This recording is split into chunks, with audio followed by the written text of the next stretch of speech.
Hey folks, it's me again. I am here with your next Cybersecurity Month awareness video.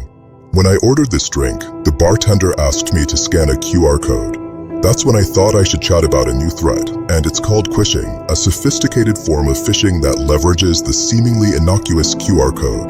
Imagine you're out, perhaps at your favorite speakeasy, and you spot a QR code. It promises a free drink, a discount, or maybe even a chance to win big. You scan it, eager for the reward, but what you've actually done is open the door to a digital trap.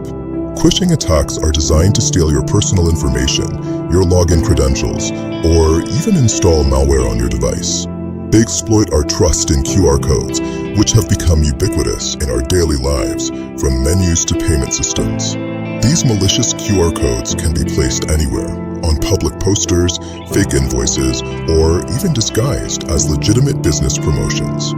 Once scanned, they redirect you to a fraudulent website that looks identical to a trusted one, prompting you to enter sensitive data. So, how do you protect yourself from these digital pickpockets? First, always scrutinize the physical QR code. Is it tampered with? Is it covering another QR code? A legitimate business will rarely place a sticker over an existing code. Second, before you enter any information, check the URL after scanning. Does it match the expected website? Look for subtle misspellings or unusual domain names. A legitimate site will have a secure HTTPS connection. Finally, use a reputable QR code scanner app that offers security features, such as warning you about suspicious links. Have you heard of Guardian Ape QR scanner?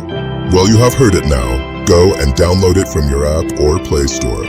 Your smartphone's built-in camera might not offer the same level of protection. Stay vigilant, stay informed, and don't let a simple scan turn into a costly mistake. Protect your digital identity, just as you'd guard your wallet in a crowded room. Alright, cheers and see you in our next Cybersecurity Month awareness video.